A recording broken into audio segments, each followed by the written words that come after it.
When COVID-19 first blew up globally, Singapore was praised for the way we handled the outbreak. Up until the end of March, we had a model coronavirus response, had controlled the number of community and imported cases, and had gotten our coronavirus response right. But this all went downhill when the number of cases spiked as the virus found its way into the migrant worker community. As of August 18, more than 90% of COVID-19 cases were from migrant worker dorms. On March 30, S11 dormitory at Punggol was identified as a new cluster. It would grow to become the largest COVID-19 cluster in Singapore, totaling 2,846 cases. When COVID happened in Singapore, it brought the spotlight onto dormitories. I think the first few days, when the government started doing a lot of mass testing, it revealed a high infection rate, high numbers, big numbers. As COVID-19 infections surged in late April, migrant worker dormitories came under intense scrutiny by the public, who were outraged at the sight of the cramped living conditions that were resurfaced by the virus. However, this has long been the reality of communal living within these dormitories. S11 at Punggol has 13 four-storey blocks that can house up to 14,000 workers. For Punggol dormitory, each room is 8 by 6 meter, right? So within the 8 by 6 meter space, there is 6 double-decker beds. This will translate to about 4 meters square per person. I recall when I was younger, much younger, 20 over years ago, the first time I've seen worker housing, it broke my heart. I've seen quadruple decks in a factory before. I did not imagine that a quadruple deck bed, could exist. You look at the place, there's a stench. You look at the number of toilets, and bathrooms, in a setup like that. It's heartbreaking, right? Come 20 years later, as of today, these dorms are set up, way better. They have much more space. They are among their friends. Their toilet facilities proper, enough for them. Right? You no longer see them need to queue up to use the toilets and the bathrooms. There are cooking stove assigned to the room, so that you don't have a case where people fight over, hot stoves. So I think when we see all this, I think we are happy, we know that the workers are also happy, right? That they have this communal space. Many started criticizing the design of the dormitories, inspecting the spatial requirement within the rooms, and questioning how humane it is to allow such a density of migrant workers to live within the dorms. Most of the design are defined by the government. So everything from the space requirement within a room, how many person maximum on a certain floor, how many toilets, how many bathrooms, how many cooking areas. Usually there will be a commercial space allowance given to you, and that's where you design your supermarket, your coffee shops. So as part of the tender, you tendered for the land, and then subsequently you spend the money to go into a construction. So you design, right, the dormitory based on the specification provided by the government. Then subsequently, after the construction, you go into an operational mode, where you have to find your own clients, and typically these clients are construction industry, marine industry, even manufacturing industries. You have your tenants, right? Then they will move the workers in. So there's an onboarding process, where you in-pro them, assign them the rooms, right? And then on a daily basis, these people, they will go to work, and that's where you help to manage the entrance and exit from the dormitory. When they are back from work, I think that's where the main activity happens within the dorm. Because after work, this is their home. So typically they come back, a lot of them will go about their cooking. And after that, they wash up, and then they spend some of the evening times with their friends and families before they go to bed. I think one way to look at it is that, dormitory operators, especially for bigger dormitories, we are like running a small town, where we handle the security, we handle the amenities, the cleanliness, the maintenance. So a dormitory is just a huge household. Let's say you talk about bungalow. So a bungalow could have maybe 5 rooms, and each room, maybe 1 or 2 occupants, right? But the fact for the matter is that if every day a COVID positive were to go back to the same bungalow, eventually everybody in the bungalow will get it. Dormitories in Singapore typically they are built with communal living in mind, because more often than not, we also hear of stories where Singaporeans don't want to see migrant workers in the void deck. They want to see migrant workers at the bus stops. Too many of them at the MRT stations. So, with this kind of concerns, more often than not, some of the regulations also require us to resolve such issues. You'll be surprised, for Punggol, the nearest LRT is Nibong. When we first built the dorm, the number of passengers going to Nibong, to use the LRT was a public concern. And then for us to resolve it, we had to provide dedicated bus transport from the dormitory to disperse the group of workers from all going to Nibong. So we ferried them to Punggol MRT station, and to another MRT station further off, just to disperse. As dormitory operators scrambled to keep the situation under control, they inexorably became the bad guys in the whole picture, seen as adopting exploitative business practices for profit. But according to Jonathan, the profit margin for them is thin. On average, the cost per month to house workers in the dorms ranges from $250 to $300. The fee is dependent on the location of the dorm and covers electricity, water, LPG gas, and Wi-Fi in common areas, as required by the government. Wi-Fi in the rooms is provided at an additional charge. It's easy to imagine that charging $300, and then subsequently you do a multiplication with the number of people, in the dormitory, and you will derive a very big number to think that, all is profit, But as to all business, revenue is revenue, profit is profit. So what we have seen, on the news, in the past, or because of COVID, is people bringing out revenue numbers, right?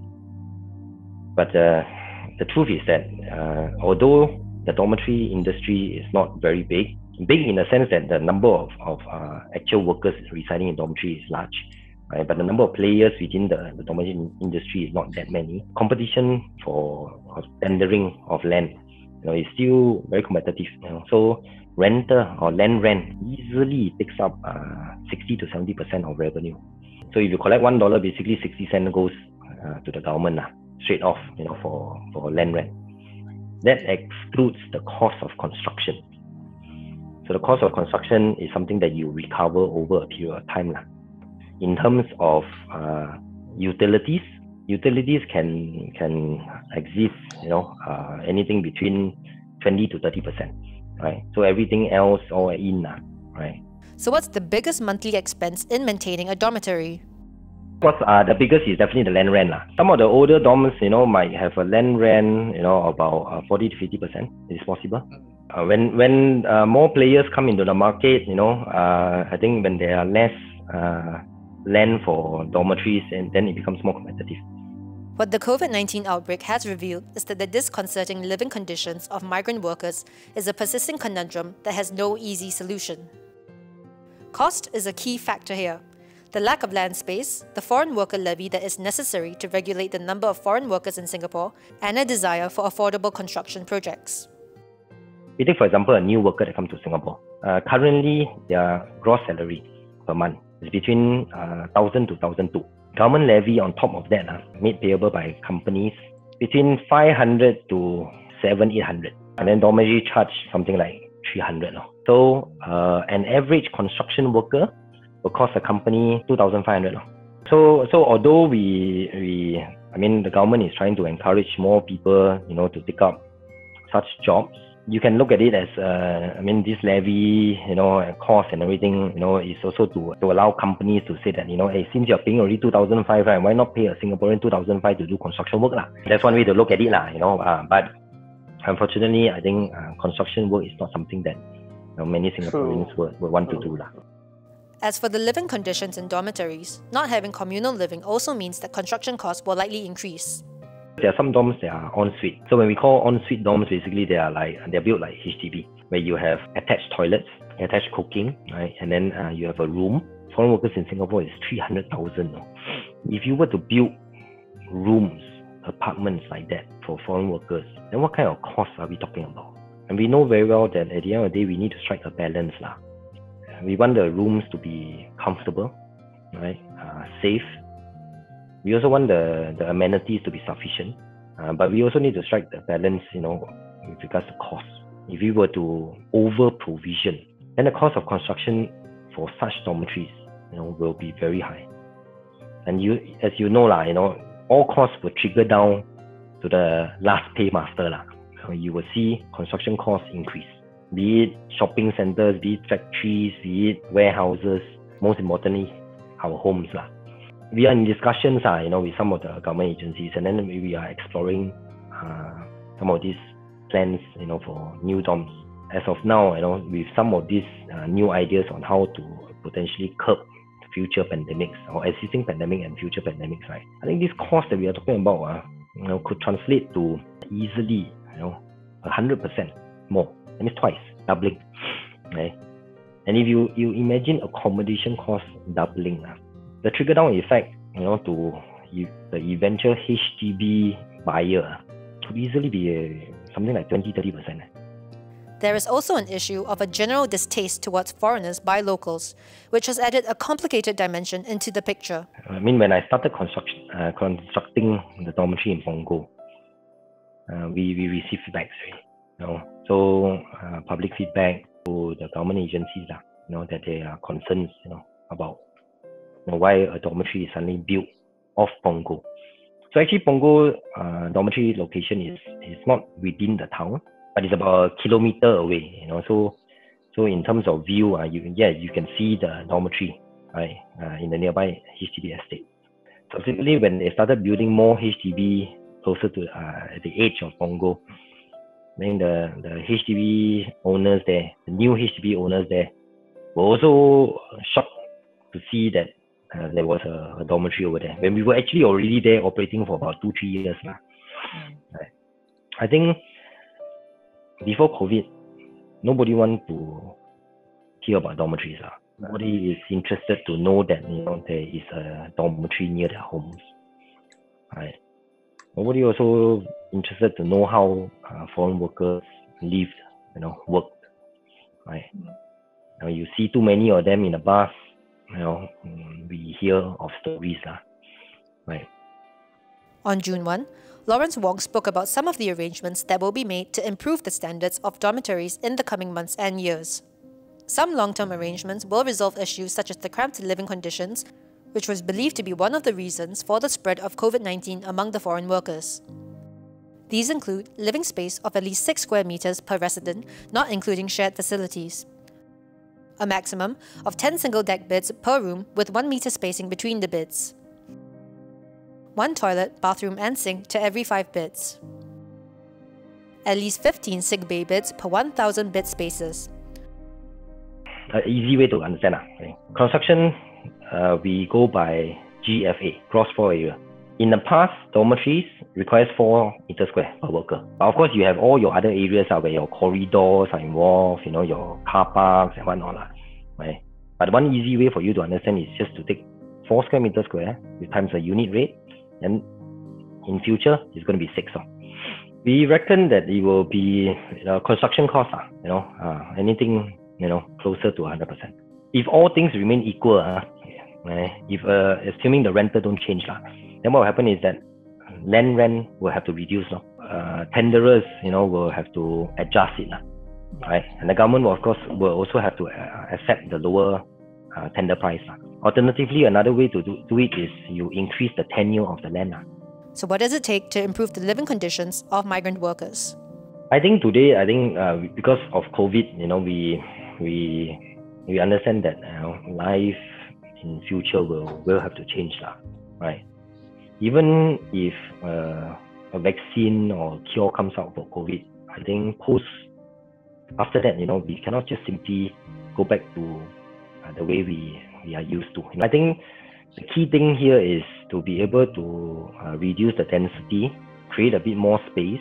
Communal cooking could possibly exist, instead of per block, it could probably exist per floor, or maybe even half a floor.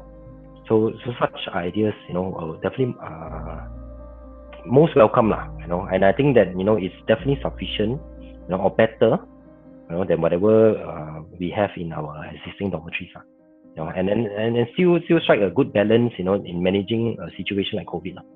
It could be the case that you have a government and commercial kind of joint operation kind of thing. That's one way to do it. Or potentially also, you could be the case that built by government, operated by contractor. So I think that more importantly is that, when the ministry word, that Singaporeans should start to understand a bit more about migrant workers. I think it's something that it's reality. I think Singapore, some of these jobs that are shunned by Singaporeans, are being done by foreign workers. Right? And it will have to stay, have to continue, because construction in Singapore will still happen, right?